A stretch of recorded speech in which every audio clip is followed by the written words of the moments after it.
হাসছে গোপাল, হাসছে গোপাল। যুগের পরে যুগ কেটে যায়, মানুষ তাকে ভোলে না। যুগের পরে যুগ কেটে যায়, মানুষ তাকে ভোলে না। চলে না রে, চলে না রে, চলে না রে, চলে না, চলে না রে, চলে না রে, কাকে ছাড়া চলে না। কে সে? পরিচয় কি তার? হাসির রাজা, জ্ঞানের রাজা, রসিক রাজা গোপাল ভাঁড়। হাসির রাজা, জ্ঞানের রাজা, রসিক রাজা গোপাল ভাঁড়। অনেক দিন পর গোপালের নাতি নাতনিরা অনেক বায়না করে যে গোপাল দাদু আমাদের কোথাও ঘুরতে নিয়ে চলো। অনেক দিন কোথাও ঘুরতে যাওয়া হয়নি, কিন্তু গোপাল ঘুরতে যেতে চাইলো না।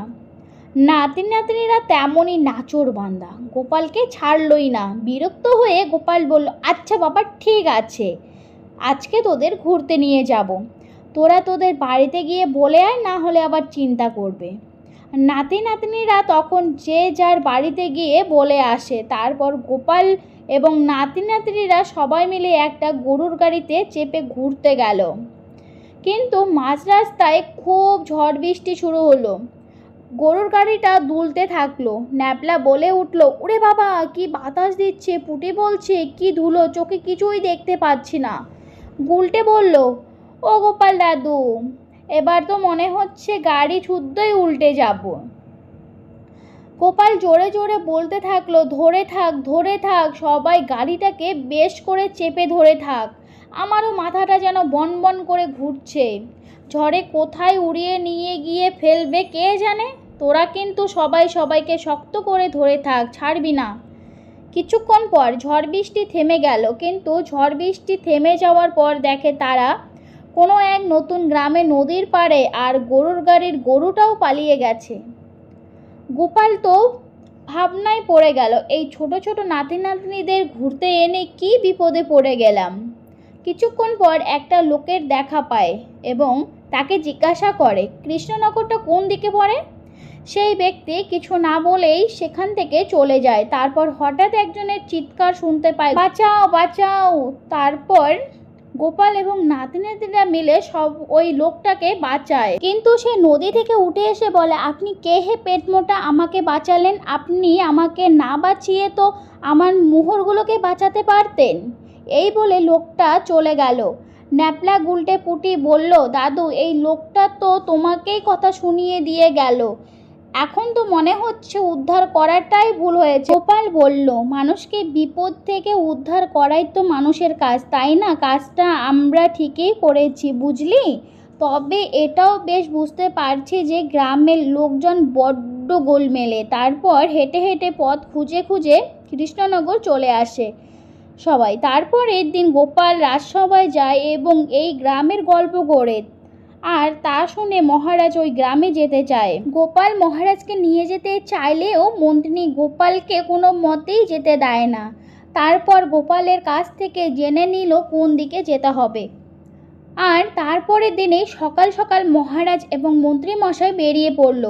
সেখানেও মন্ত্রী মশাইয়ের পাকামো, মাঝ রাস্তায় গিয়ে মহারাজকে অন্য রাস্তায় দিয়ে নিয়ে যায়। তখন মহারাজ মন্ত্রীকে বলল, মন্ত্রী গোপাল তো এই রাস্তার কথা বলেনি। মন্ত্রী বলল, মহারাজ এই রাস্তা দিয়ে আমরা তাড়াতাড়ি গ্রামে যেতে পারবো। কথা শেষ হতে না হতেই মহারাজের পা কাদার মধ্যে পড়ে গেল। সেই রাস্তাটা অনেকটাই খারাপ ছিল, কাদায় ভর্তি। মহারাজ ওখান থেকেই রাজবাড়িতে ফিরে এসে মন্ত্রীকে দায়িত্বও দেয় যেন তাড়াতাড়ি ওই গ্রামের রাস্তা পাকা হয়। তারপরের দিনেই মন্ত্রী বটাঘটাকে নিয়ে ওই রাস্তায় যায় রাস্তা পাকা করতে, কিন্তু গ্রামের লোক রাস্তা পাকা করতে দেয় না। বলে, এই রাস্তা পাকা করলে আমাদের কোনো দিন যদি গরু চুরি হয়ে যায় তাহলে পায়ের ছাপ কী করে পাবো, আর আমরা আমাদের গরু কিভাবে ফিরিয়ে পাবো? এই বলে মন্ত্রী মশাইকে তাড়িয়ে দেয়। এই সব কথা মন্ত্রী মহারাজকে গিয়ে বলে। তারপর গোপাল বলে, মহারাজ রাস্তা পাকা হবে। মহারাজ বলে, কিন্তু কি করে গোপাল? গোপাল বলে, ওদের মন বুঝে কথা বলে কাজ করতে হবে মহারাজ। তারপরের দিন মহারাজ গোপাল এবং দুজন রাস্তা পাকা করার জন্য লোক নিয়ে গেল। রাস্তার কাজ শুরু করতেই গ্রামের চাষিরা ছুটে এলো আর বলল, কালকেই তো আমরা বলে দিয়েছিলাম এই রাস্তা পাকা হবে না, তাহলে আজকে আবার এসেছেন কেন? তারপর গোপাল বলে, দেখো চাষি ভাইয়েরা, তোমরা যদি কারো কোনো জিনিস চুরি করে পালিয়ে যাও তাহলে তো তোমাদের পায়ের ছাপ দেখে ধরা পড়ে যাবে, তাই তো?